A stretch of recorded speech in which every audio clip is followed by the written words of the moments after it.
of the President of the Republic of the Philippines and Commander-in-Chief Armed Forces of the Philippines, His Excellency Ferdinand R. Marcos Jr.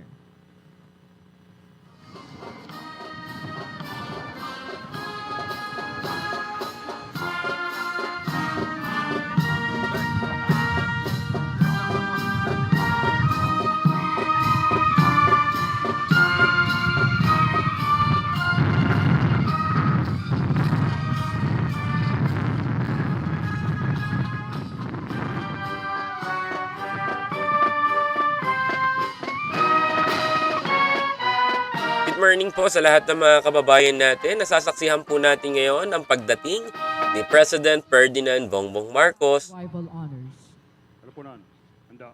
sa 126 Philippine Army Founding Anniversary, mga kababayan. Kaya panoorin po natin ang mga susunod na detalye dito po sa kaganapan na ito. Halupunan, mga pinunot kawal, tanghal.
The audience may be seated.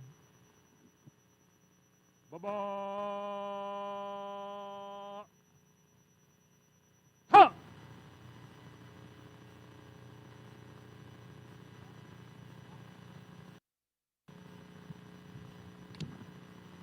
Mahal na Pangulo, handa na po ang tanod pandangal upang libutin.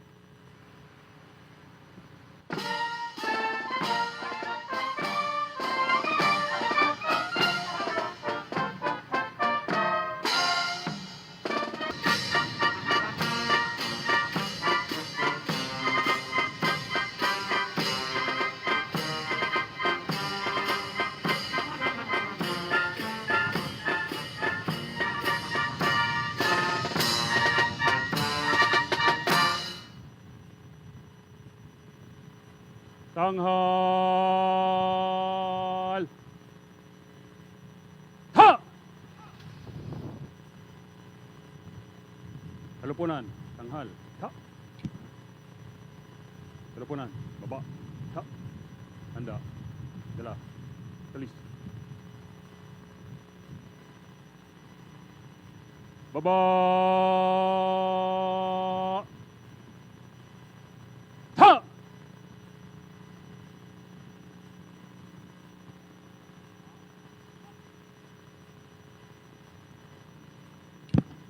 Mahal na Pangulo, tapos na po ang parangal.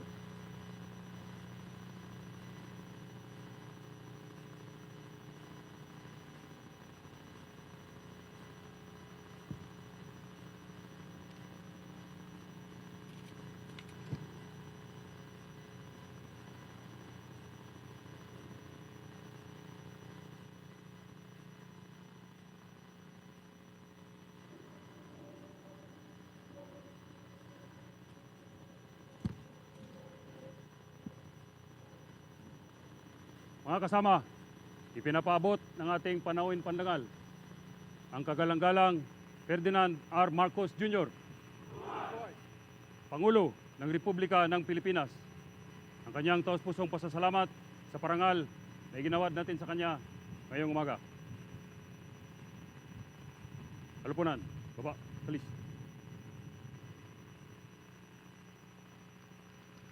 Ladies and gentlemen, His Excellency Ferdinand R. Marcos Jr. The President is now invited for the launching of the Philippine Army Reading List, which consists of the anniversary booklet and the Operations Research Center's products.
Kinikilig na naman si Tita Lily, oh.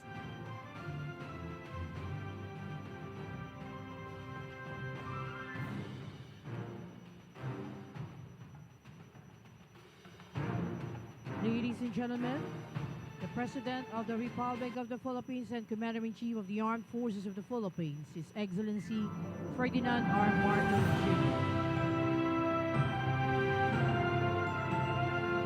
Please be seated.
Today, distinguished guests, we celebrate the Philippine Army's 126th year.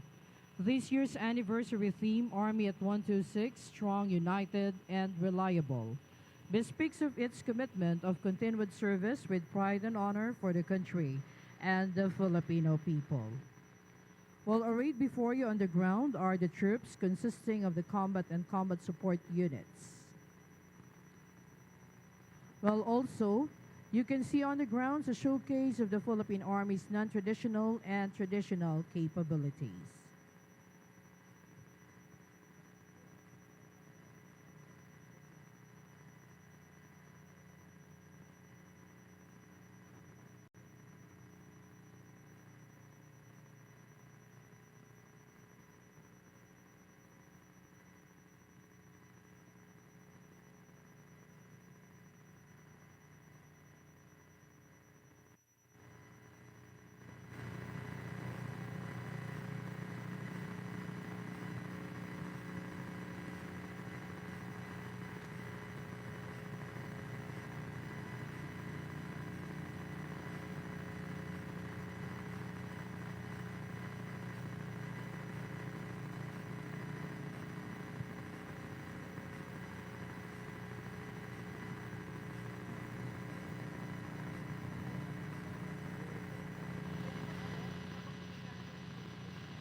Ladies and gentlemen, looking back at our history, well, the Philippine Army was established on March 22, 1897 during the Tejeros Convention.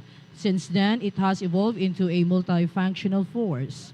Our Army forebears to the present-day soldiers have not only been a defender with passion and perseverance, but physically and mentally tough with emotional endurance, yet with distinctive competency.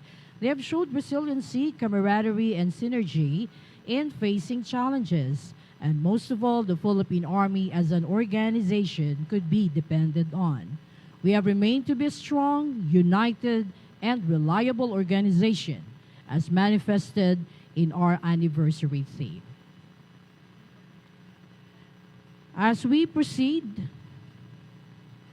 everyone is enjoined to stand for the invocation to be led by the Army Chief Chaplain, Colonel Roy L. Ungao.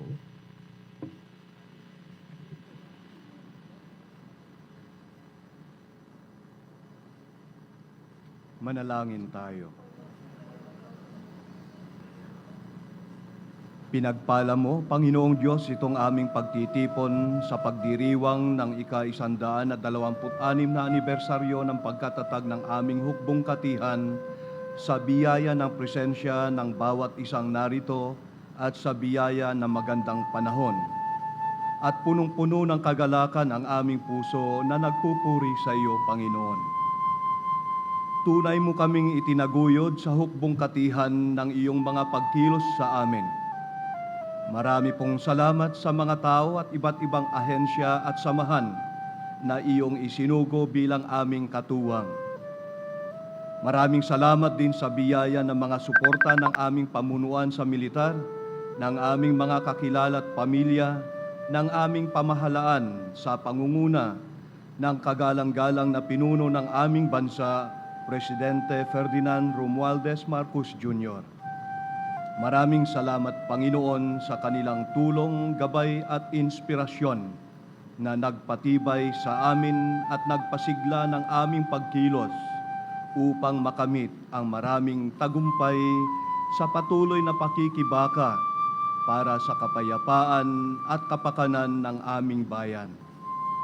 At sa aming pagsulong bilang iyong mga lingkod sa hukbong katihan, hinihiling po namin ang iyong patuloy na pagkilos sa aming gitna upang matahak namin ang tamang landas ng pagganap at patuloy na mapaunlad ang aming hanay. Patuloy mo rin nawa kaming biyayaan ng kinakailangang mga kagamitan at dunong upang matugunan namin ng nararapat bilang mga lingkod bayan ang tawag ng aming dakilang katungkulan. Mapanatili nawa ang magandang kaisahan na aming nararanasan at mapalalim ang pasyon at pagmamahal sa iyong pagtawag sa amin sa buhay paglilingkod bilang kawal at kawani sa aming hukbong katihan. At para sa aming lahat, iyo nawa kaming akayin sa pamumuhay na malugod at sang-ayon sa iyong kalooban. Pukawin mo nawa ang hangaring magkaisa at magdamayan bilang isang lahing Pilipino sa ikalulutas ng mga suliraning pangkapayapaan at sa maunlad na pagsulong ng aming lipunan. At patuloy na lingapin upang ligtas sa anumang kapahamakan, sampu ng aming mga mahal sa buhay. Papuri sa iyo, Panginoon, ngayon at magpakailanman. Amen. Thank you. Please be seated.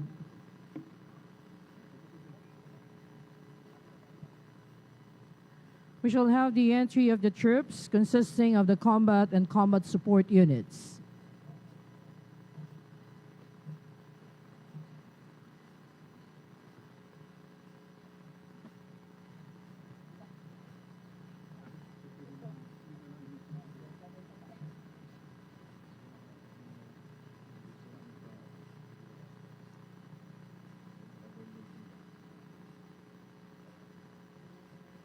Well, from the right side of the grandstand, ladies and gentlemen, we have the troops consisting of the combat and combat support units from the Security and Escort Battalion, the 1st Scout Ranger Regiment, the Special Forces Regiment Airborne, and the composite units comprised of the 2nd Infantry Jungle Fighter Division, 7th Infantry Cognite Division, Armor Pambato Division, Army Support Command, and the Training and Doctrine Command.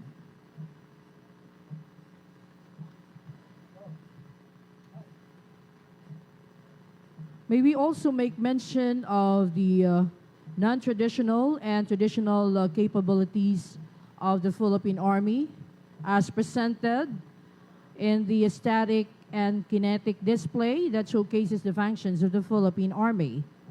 We have several booths that feature the enhanced humanitarian assistance and disaster response capability of the Philippine Army, consisting of the Army's Forward Treatment Unit, Aero Medical Evacuation Team, the 525th Engineer Combat Battalion, the Premier HADR Engineer Unit, whose personnel and equipment figured in the disaster response in Turkey. We'll also have the booths on the programs that support the nation-building effort of the Philippine Army in partnership with the government and stakeholders, among of which the food security support programs, environment support programs, socio-economic development programs, the local peace engagement programs, and the reserve force development programs. Aside from what were mentioned, we also have the vehicles and equipment supporting the combat operations. Kampanaw!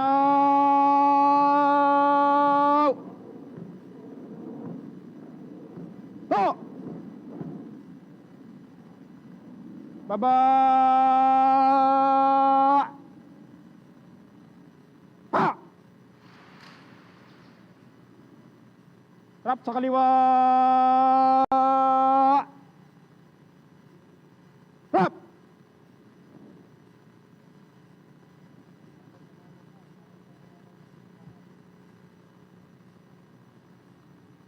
In all that you're seeing, ladies and gentlemen, at this point in time, manifest a strong, united, and reliable organization. Ladies and gentlemen, a big hand for the Philippine Army.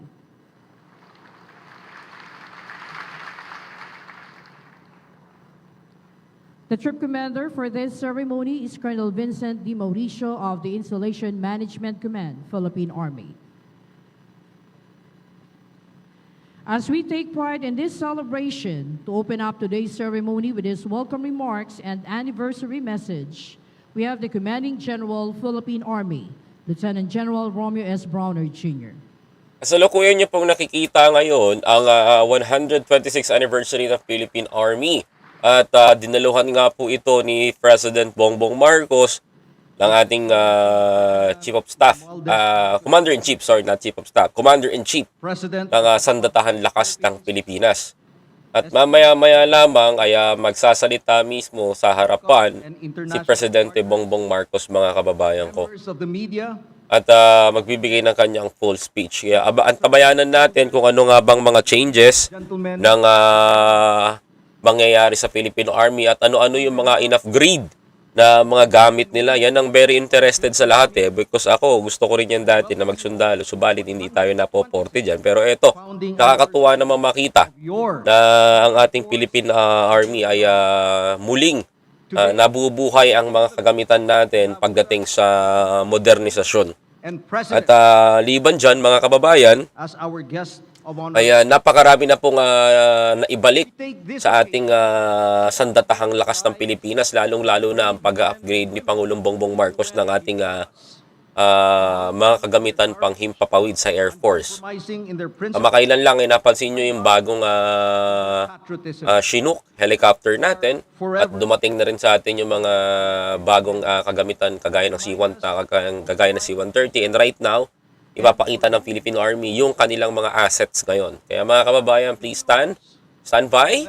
Huwag kayong makakalimot and please don't forget to like this channel, like this live streaming. Ako po si BYAHE ni Koy TV, magpabalita para sa mga Pilipino, para sa bayan, tayo ay lalaban. Maraming salamat po. Kindly stand up to be recognized.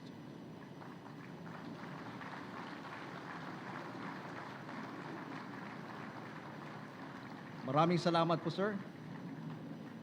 We also have our former commanding generals of the Philippine Army, and may I request you, sirs, to kindly stand up to be recognized.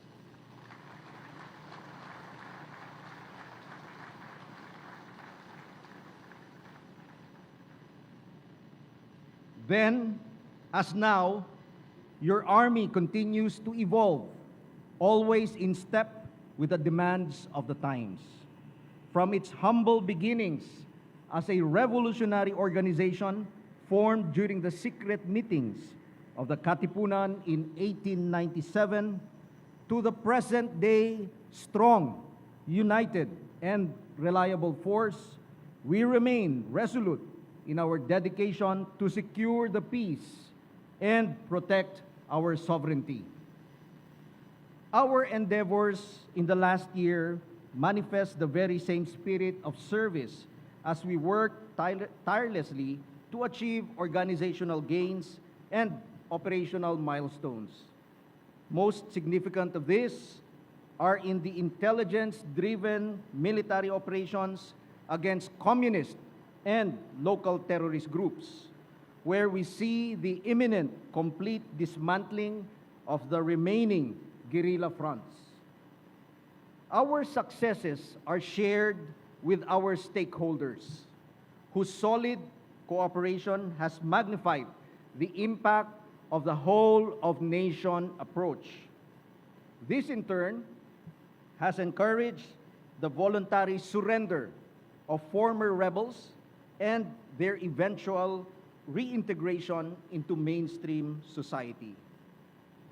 We have been just as untiring in bolstering our international defense and security engagements with allies and foreign counterparts. Even as I speak, our troops are testing their mettle in exercise Salaknib, the latest edition of the joint training exercises with our partners from the United States Army. Our humanitarian and disaster response capabilities are tested and always on the ready.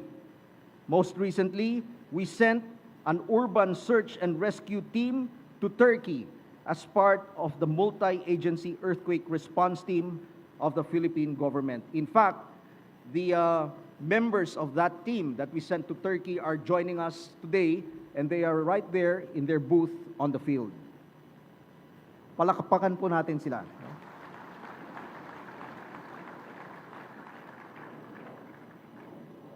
The Philippine Army's non-traditional roles further extend to boosting our President's Food for All program. In early March, we embarked on the initiative of planting 1 million fruit-bearing trees that serve to help provide for our people's basic needs and protect the environment as well. Another food security initiative is the Hardin ng Lunas, a greenery program for all military camps all over the country that transforms vacant areas in our camps into productive vegetable and herbal gardens. Showcasing our non-traditional roles are our booths in the grassy area of our parade ground. Namely, we have the emergency response booth.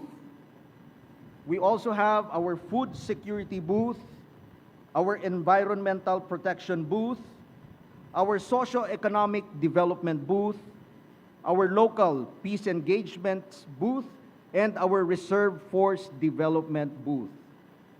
The booths on warfighting focus on the newly acquired assets, our command and control capabilities, the Scout Rangers, and the Special Forces.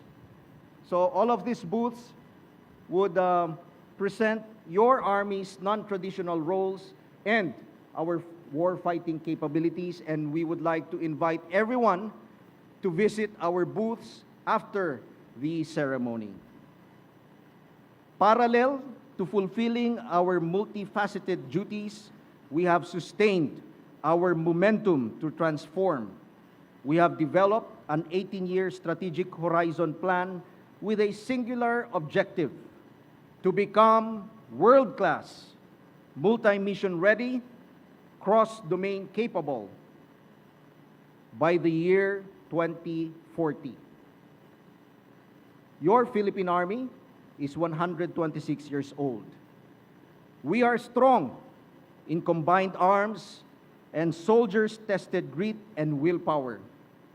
We are united and resilient against all odds, anchored on enduring camaraderie and synergy. And we are reliable under any circumstance or challenge, with dynamic collaborations and partnerships founded on our soldiers' sincerity and selfless service. Ladies and gentlemen, Mr. President, our Commander-in-Chief, it is my honor to present to you your Philippine Army at 126. Strong! United!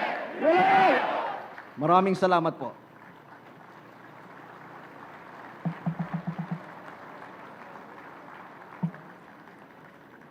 Thank you very much to the Commanding General, Philippine Army, Lieutenant General Romas Browner Jr.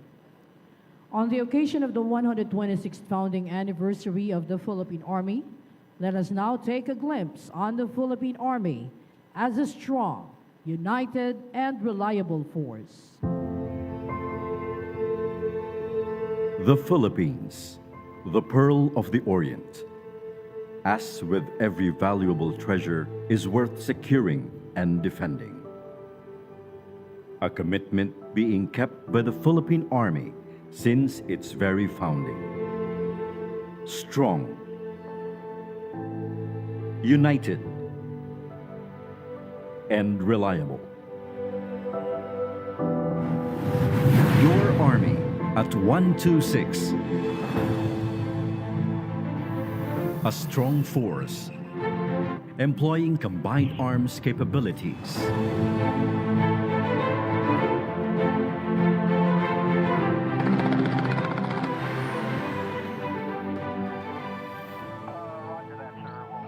A strong force, exemplifying grit and willpower to subdue and conquer adversaries.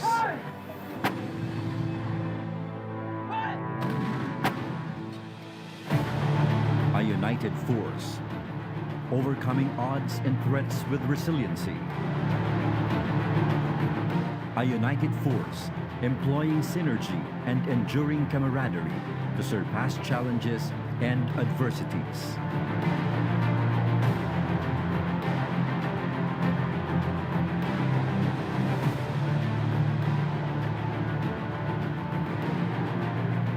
A reliable force, engaging in meaningful collaboration and strong partnerships.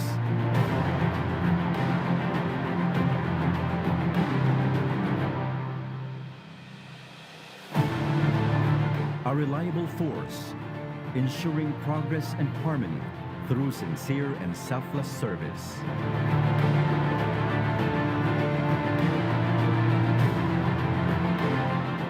For more than 100 years, the Philippine Army has continued to evolve and adapt to the ever-changing security environment.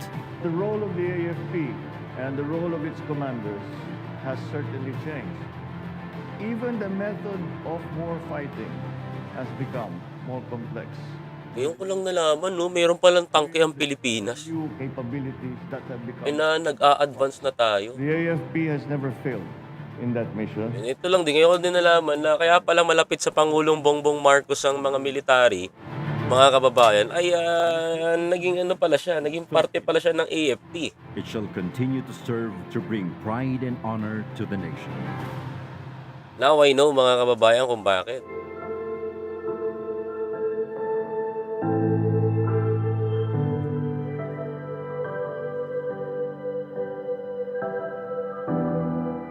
This is your Philippine Army at 126, strong, united, and reliable.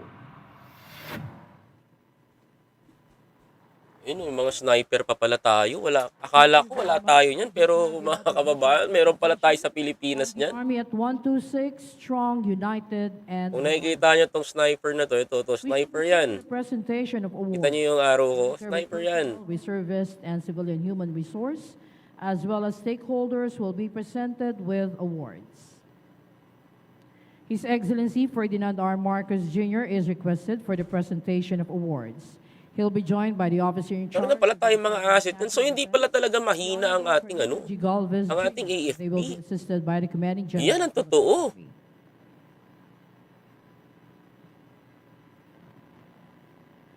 The Gold Cross Grabe. Medal is awarded to First Lieutenant Meron pala talaga tayo niyan. Veronilla. And ako, masaya ako. Nakita ko meron pala tayong Infantry, tangke. Philippine Army.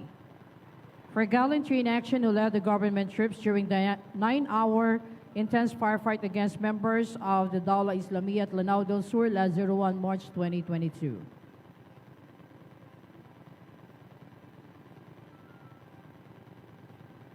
The Gold Cross Medal is awarded to Corporal James C. Sungkad, 940872 Infantry, Philippine Army. For gallantry in action, who secured the main effort by operating the captured enemy crew-served weapons against the Dawla Islamiyya at Lanao del Sur last 01 March 2022.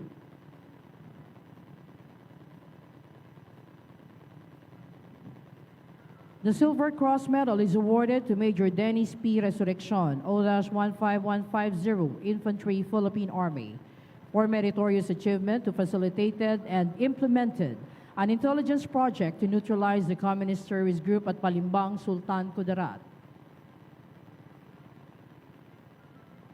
The Silver Cross Medal is awarded to Technical Surgeon Jekris B. Elia, 846603, Military Intelligence, Philippine Army, for meritorious achievement by providing valuable intelligence that assisted in the decision-making to neutralize the Dawla Islamiyya at Maging, Lanao del Sur.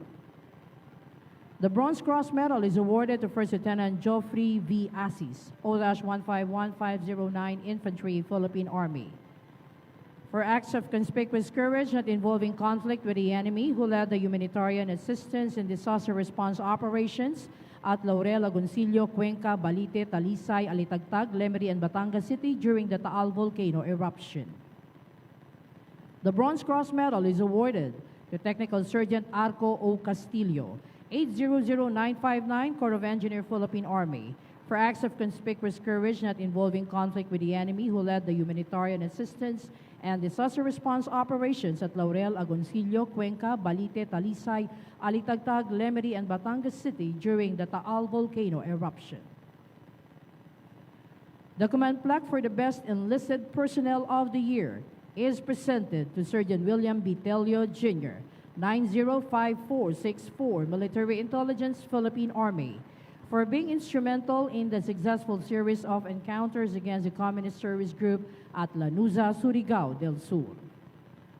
The Command Plaque for the Best CAFGU Active Auxiliary of the Year is presented to CAFGU Active Auxiliary Juni S. Idon, AN-G21-000174, Philippine Army, for actively being involved in the triad efforts that weaken the communist terrorist group in the areas of the northern, central Mindanao.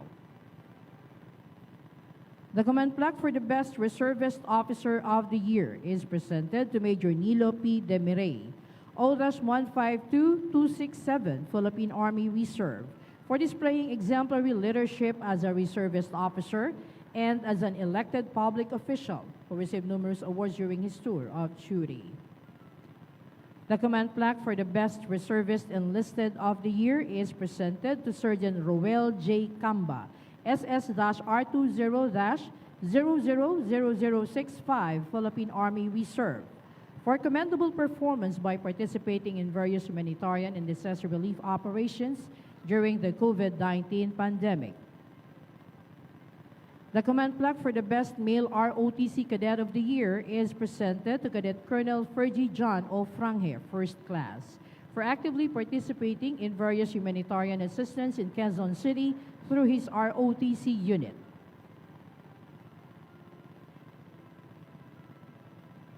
The Command Plaque for the Best Female ROTC Cadet of the Year is presented to Cadet Major Norshima A. Upi, Second Class, for remarkable accomplishments in organizing various community activities to prevent the recruitment of communist terrorist groups.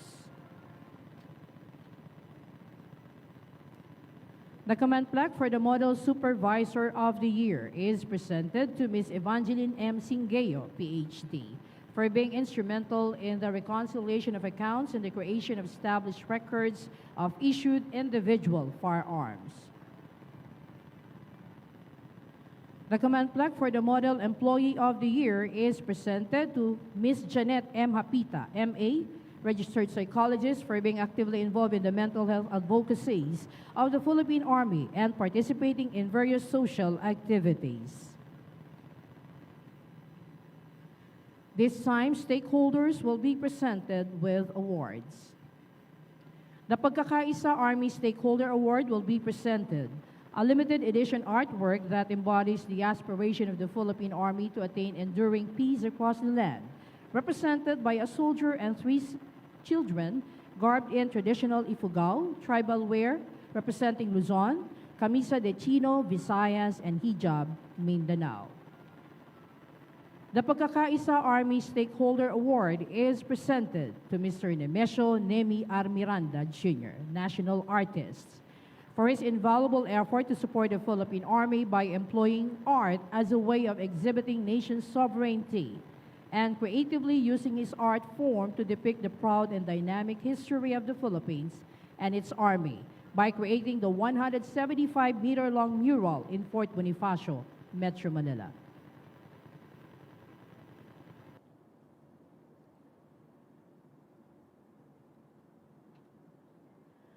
The Pagkakaisa Army Stakeholder Award is presented to GMA Kapuso Foundation Incorporated.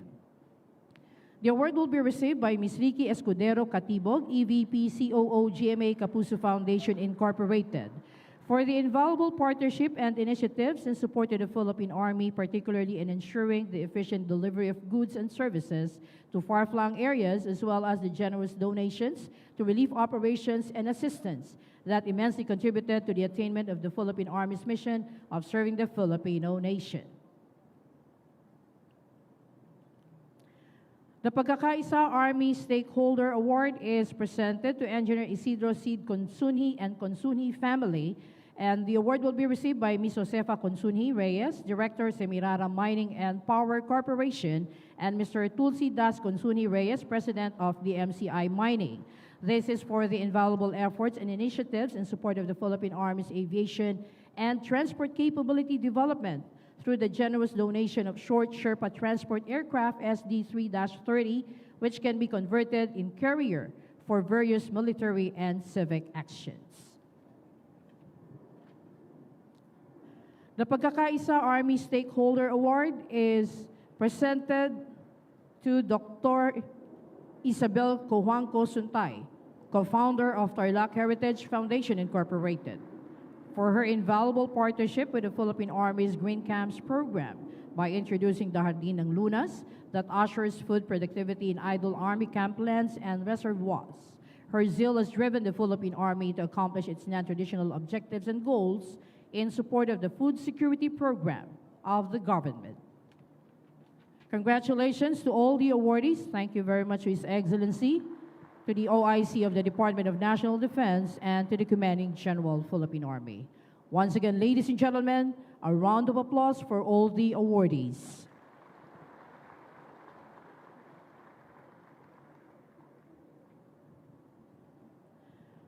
To introduce now the guest of honor and speaker, we have the Officer in Charge, Department of National Defense, the Honorable Carlito G. Galvez, Jr.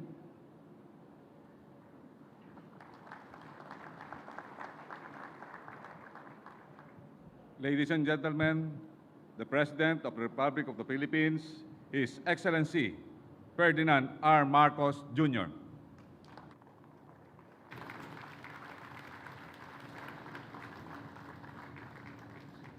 Thank you very much to Acting SND Charlie Galvez for your kind introduction. Before we begin, the troop commander will give the command of Tikas Pahinga. Tikas! Ha! Ano, tikas? Ha! Our National Security Advisor, Secretary Ed Año, the members of the Diplomatic Corps, their excellencies, the members of our legislature here today, the Chief of Staff of the Armed Forces of the Philippines, General Andy Centeno, Commanding General of the Philippine Army, Lieutenant General Romeo Browner Jr., the officers, enlisted men and women of the Philippine Army, my fellow workers in government, other distinguished guests, ladies and gentlemen, good morning. We are gathered here today to commemorate the institution that serves as the defenders of our land and of our people. Through the years, the Philippine Army has shown patriotism and bravery that allowed our country to succeed and thrive in its pursuit of peace, of stability, and of democracy. The entire nation is grateful for the many sacrifices our ground troops have made to ensure our internal security. Some of us have lost friends and families in the fight for peace, but we will continue to ensure that their sacrifices will not have been in vain. We come to the point in our country's history when half a century's fight with insurgents is coming to an end. This would not only bring peace to our nation, but will also help development and improve the lives of every Filipino. With the declining numbers of the communist terrorist group, we must now recalibrate our military approach. As our ground troops, you have done the difficult part of clearing our communities of internal security threats. You must now continue being the catalyst to their surrender and the disarmament. However, we are now undertaking an even more challenging mission, one that is not yours to carry alone. Addressing the root causes of insurgency will entail a whole-of-nation approach. Take on the task of peacemakers. Work with national government agencies, civil society groups, the private sector, and the communities themselves in keeping the peace. It is a critical task, as it is only through achieving internal security that we will be able to foster development and address equally important security concerns. It now behooves you to ensure that these areas will not fall into the hands of those who intend to sow fear, discontent, and terror. As we navigate the challenges of the 21st century, we need to protect younger Filipinos who will eventually inherit your legacy and lead the country. Actively take part molding the Filipino youth to be responsible citizens, to be patriotic leaders. The external security environment is becoming more complex. It is becoming more unpredictable. While advancements in technology have facilitated greater interaction among states, amongst economies and peoples, resulting in better development outcomes, it has also created conditions that will dictate the future of warfare. That is why the Army must always be fully prepared and capable for any contingencies, especially considering you are the country's last line of defense against any external security threat. Be vigilant against elements that will undermine our hard-earned peace, our hard-earned stability. Continue to improve relations with your counterparts overseas. Common security challenges necessitate a more concerted approach among like-minded nations.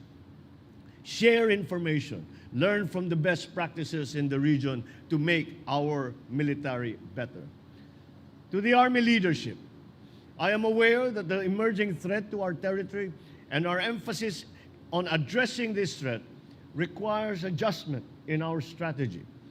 But I'm confident that the Philippine Army, which has more than a century of experience, will be able to rise up to the task as it has always done. As your Commander-in-Chief, I am assuring you that we remain committed to modernizing the armed forces so no threat will be impossible to handle. We will continue to invest not only in modern equipment and material, but also in your training so you can keep abreast of concepts, doctrines, strategies that we now need in the modern battlefield. This is a glorious day to celebrate the achievements of the Philippine Army. Take pride in the fact that you carry on your shoulders the force of 100 Filipinos fighting for a better future. As our country's defenders, you are always the first to heed the call to serve and never the ones who surrender.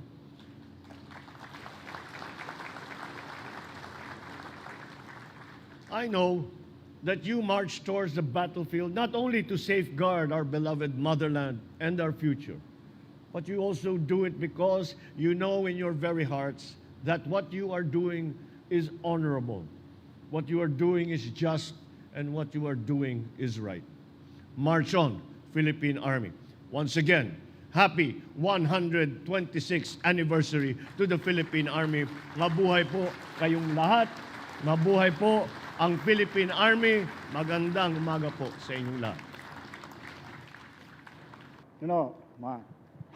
Thank you very much, His Excellency Ferdinand R. Marcos Jr. Panaw!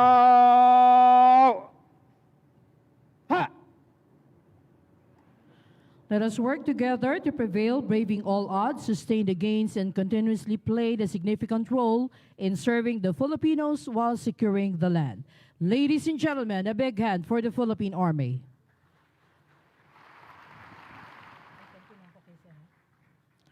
We'd like to thank the President of the Republic of the Philippines, His Excellency Ferdinand R. Marcos Jr.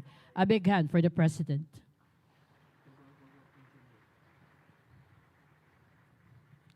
Ladies and gentlemen, this concludes the ceremony for this morning in celebration of the Philippine Army's 126th founding anniversary. Kami po ay taus-pusong nagpapasalamat sa inyong pakikiisa sa pagdiriwang na ito. Sa ating lahat na bumubuo ng Hukbong Katihan ng Pilipinas, maligayang anibersaryo. Magandang umaga at sumaatin ang higit pang pagpapala ng dakilang lumikha. Mabuhay ang Hukbong Katihan ng Pilipinas! Mabuhay ang sandatahang lakas ng Pilipinas! Mabuhay ang Republika ng Pilipinas! Muli, marami pong salamat sa inyong lahat.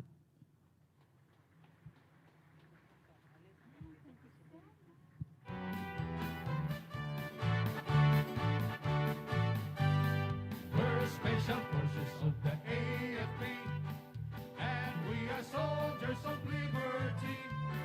Some infiltrate into the enemy, others are skies paratroopers. We're special forces and fight we will, till all the guns of the foe are still.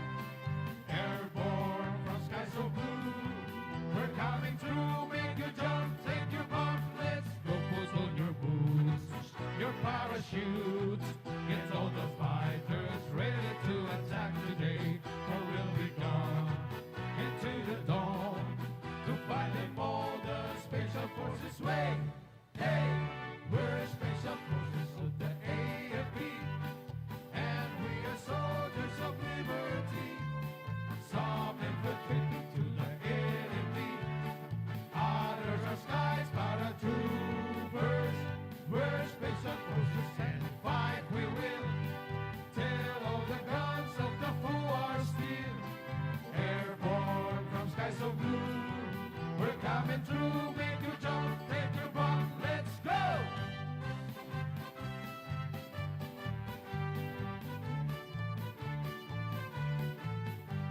We jumped last night, we jumped the night before.